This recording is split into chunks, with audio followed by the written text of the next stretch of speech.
Good day everyone. Today we are going to discuss about the code of ethics for tour guide and the do's and don'ts in tour guiding. So first, what is tour guiding? Tour guiding is respectful and unrestricted by considerations of age, color, creed, culture, disability, gender, sexual orientation, nationality, politics, race, or social status. And the tour guide is the one who renders services to the individual, the family, and the community and coordinate their services with those of related groups. So let's move on to the code of ethics for tour guide. First code of ethics for tour guide is the tour guide and clients. The professional tour guide's responsibility is to his clients and the tourists. They also promote an environment in which the human rights, values, customs, and spiritual beliefs of the individual, family, and community are respected. They also ensure that a tourist receives sufficient and accurate information on which to base decisions or develop understanding on the culture and environment of the destination. They holds confidence, personal knowledge, and information and uses judgment in sharing this information. And they also share with society the responsibility for initiating and supporting action to meet the needs of the tourism industry.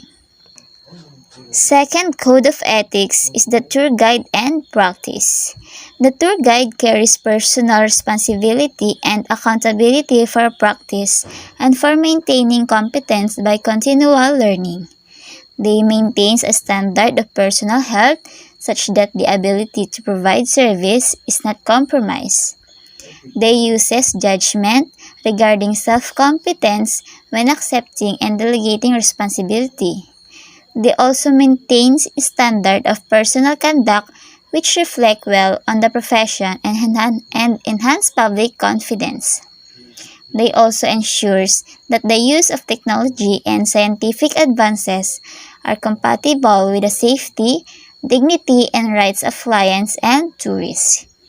They share responsibility to sustain and protect the cultural and natural environment from depletion, pollution, degradation, and destruction. Third is tour guide and the profession. They assumes the major role in determining and implementing ethical standards of practice, management, research, and education. The tour guide is active in developing a core of research-based professional knowledge. They also participate in creating and maintaining safe, equitable, sustainable, social, and economic working conditions in the tour guiding industry. And the last code of ethics for tour guide is tour guide and tourism industry. The tour guide maintains a proactive relationship with co-workers and tourism stakeholders in tour guiding and tourism industry as a whole. They also takes appropriate action to safeguard individuals, families, and communities when their interest and that of the local tourism industry is endangered by coworker or any other person. Do's and don'ts in tour guiding. Number 1. Smile and be properly attired. There is nothing more refreshing than a cheerful smile. Be properly attired for the occasion or the environment. Practice personal grooming, hairs, nails, shoes, and basic hygiene. Be friendly, courteous, and calm. Be genuinely interested in people. A smile is your best accessory. It can make even your worst outfits look good.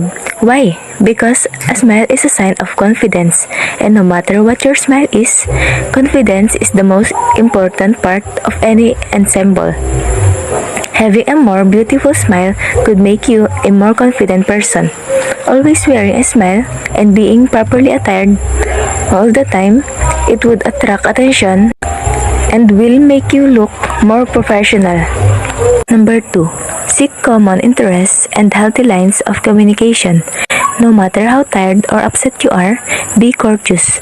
Reputation is very important in tourism industry. And if your company is building a reputation of rudeness toward customers, then you will quickly lose the customers you have and any potential customers you might get.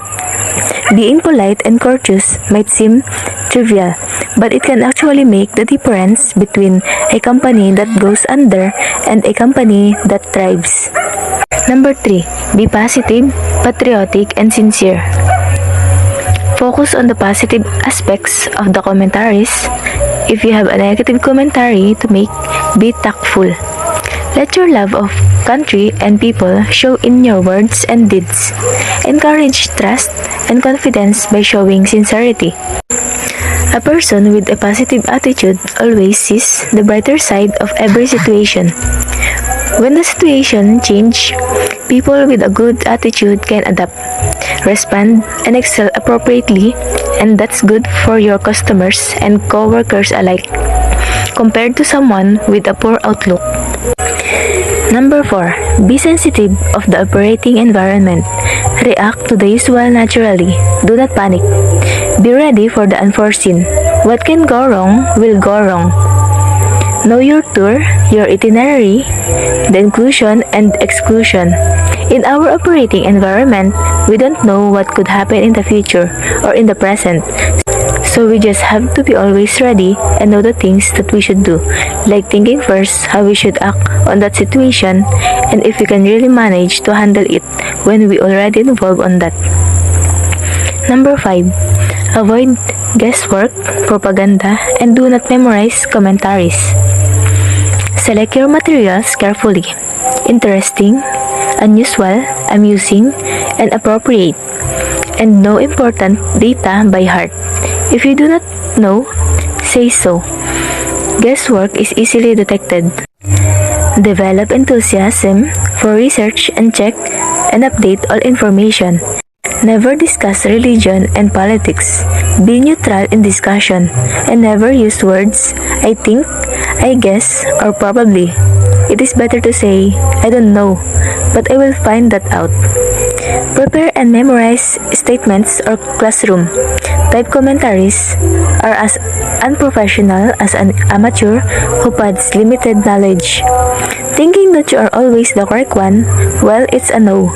You may decide that there are certain changes to be made in the office. But have you checked with the people if this will affect them?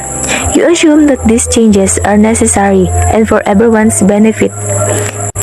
If, on the other hand, you decide to consult with your colleagues and ask for their feedback and opinions before making any decision, you will be on much safer ground. So at the end, we should also think first before we do something big. Number 6. Encourage responsible and sensitive behavior from the clients.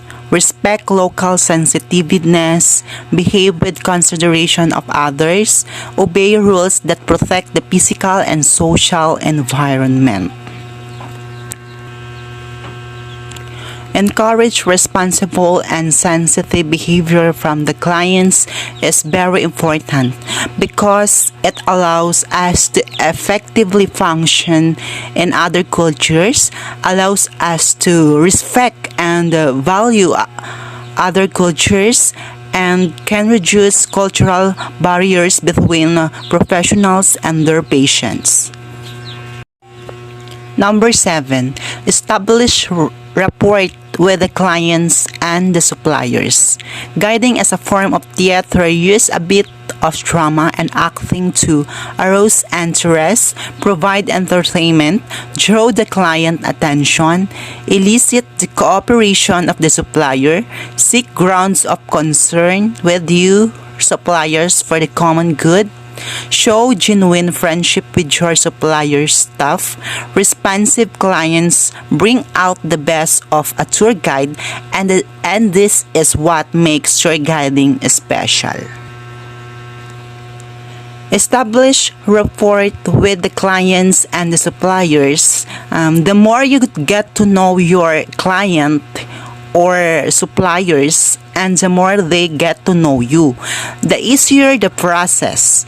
They can trust that you will find the best home for them, or what you will find their house the best buyer. And you can trust them to listen your ideas and advice. Be understanding but firm. Adapt your people management level to client's level. Have empathy. Put yourself in the other person's place. Be firm without being bossy. Number 9. Make choices. Decide now. Explain later. Keep the general welfare in mind. The majority rules. Remember, you cannot please everyone. Consider the long-term consequences when making a decision. Each person has different ideas about what is important and what makes them feel best. Making your own choices about the things you do is very important because it gives your life meaning. Making choice about what is important to you helps you be more independent and in charge of your life. Lastly, number 10, never insinuate or ask for tips. Tour guiding is about service, but not being servant.